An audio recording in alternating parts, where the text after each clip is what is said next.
Hello, welcome to the Global News Podcast on YouTube, where we go behind the headlines to focus on one story and why it matters.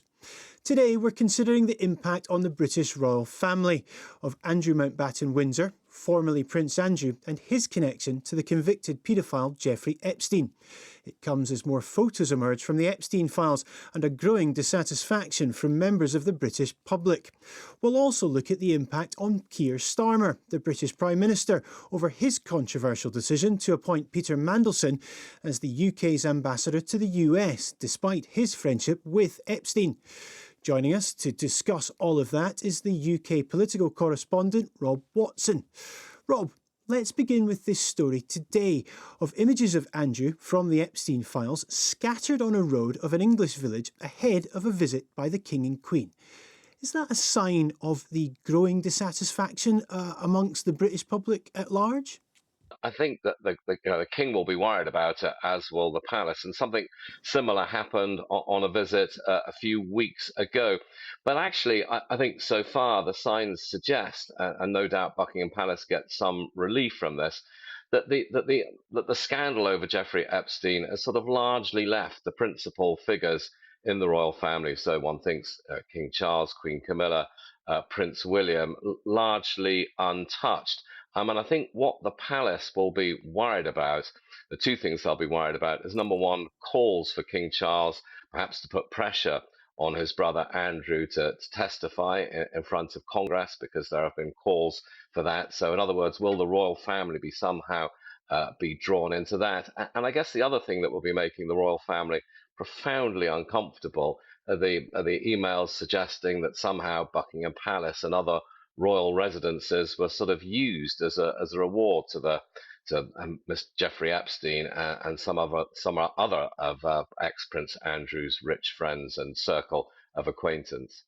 You mentioned royal residences there. I mean, of course, we learned earlier this week that Andrew had to move house again. He was living in a pretty luxurious accommodation known as the Royal Lodge, and that might give some people the impression that it was somehow some little cottage on the estate of Windsor Castle. It is nothing of the sort. It is a many-roomed mansion near Windsor Castle, and what we understand is that the royal family, by which I guess we understand that King Charles and his entourage were just utterly fed up with the way in which former Prince Andrew was being sort of photographed either on horseback or in his car, looking pretty relaxed at the time of all these terrible revelations, because it's important to remember that Windsor Castle, which is not that far away from London, a lot of its grounds are open to the public. So I think it's pretty clear that King Charles wanted Andrew as far away from the public as humanly possible. So he's going to live on one of the king's estates known as Sandringham, where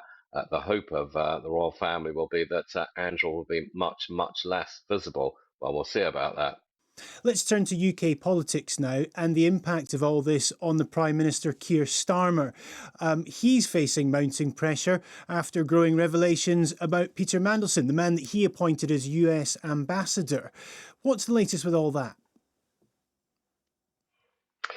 Well, Sir Keir Starmer, the Prime Minister, who was already, according to the opinion polls, they suggest the most unpopular leader in living memory, very unpopular within his own governing Labour Party, is now even more unpopular. I mean, this is just about as bad as it gets for the Prime Minister, Sir Keir Starmer, who essentially is in the firing line because he appointed Peter Mandelson as ambassador, UK ambassador to Washington in December of 2024. Now, Sir Keir Starmer's defence is, look, when we asked Peter Mandelson, exactly what was your relationship with Jeffrey Epstein, he said, we were barely acquainted, and therefore, how could I have known? I regret making the appointment now. But the criticism of Sir Keir Starmer is, come on, just any kind of relationship, any friendship that Peter Mandelson had with Jeffrey Epstein, no matter how deep it was, surely that should have rung alarm bells. So he's really being questioned about his judgment. Now, here it seems to me is the big question in British politics. Is this just, another nasty bruise on a politician in Keir Starmer who is already, this, utterly battered and bruised? Or is it something more fatal? I mean, is this the crisis that finally brings his premiership to a premature end? I mean, I don't know the answer to that question, but I think that is the question. Fair to say then that he is fighting for his political survival. I mean, his critics would suggest that he had several opportunities to do something about, Peter Mandelson, and he hadn't done that up until now, perhaps. When politicians leave office early in democracies like the UK's, there's only normally two routes to that, right? I mean, number one is they resign. They just think that their position is hopeless, or there is some kind of rebellion. Now, I don't think Sir Keir Starmer shows any sign of resignation at all. In fact, he was giving a pretty feisty speech saying, look, yeah, I made a terrible mistake. I should never have appointed Peter Mandelson. It's all his fault for lying. But he made this rather kind of impassioned defense of why he went into politics, what might be called the decency defense, saying, he went into politics late in life and he went there not for personal gain or to get enriched. He did it to change the country for the better. One thing I would just throw in there, and that is that no leader, certainly for as long as I've been reporting on politics, has ever come back from being this unpopular. But, we live in interesting times, right? But what about internationally? What does it do for his reputation? He always appears to be a popular figure when he goes abroad. Do you think it's damaged that?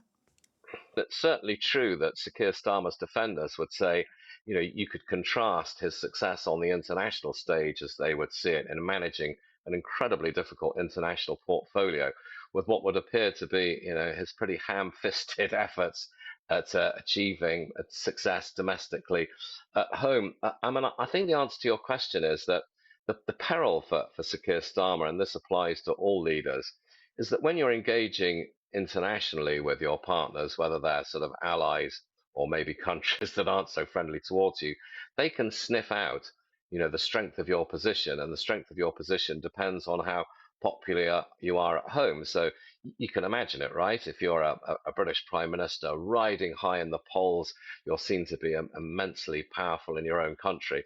I think that makes you a different proposition to negotiate with. Whereas, of course, Britain's partners, they're not blind. They can look at the media, they can read a newspaper, they'll have their diplomats saying, you know what, when Prime Minister Starmer comes to visit you, he's a man with a whole world of problems at home. So to that extent, I think it makes his life more difficult. And, it's why he's been facing charges from the main opposition party, the Conservatives, and their leader, Kemi Badenoch. I think the charge that she made against him was that he'd sort of he'd kind of wrecked British diplomacy and made the country an international embarrassment. So certainly that's the attack being made on him, that his domestic woes translate into a weakening of Britain's position on the world stage.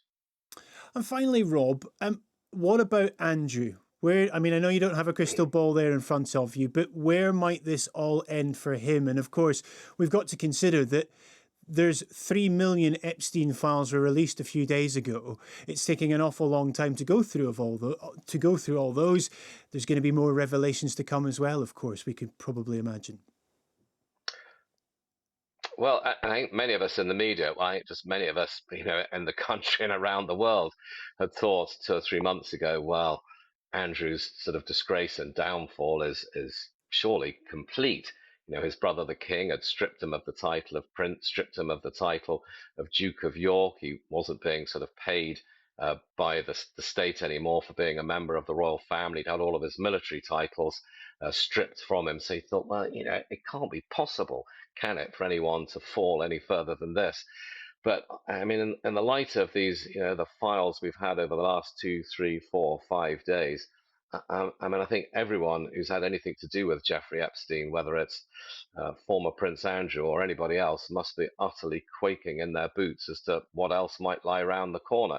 So yeah, Prince Andrew could always fall even further. Former Prince Andrew, I should say. Rob, thanks very much for joining us. That was Rob Watson, our UK political correspondent.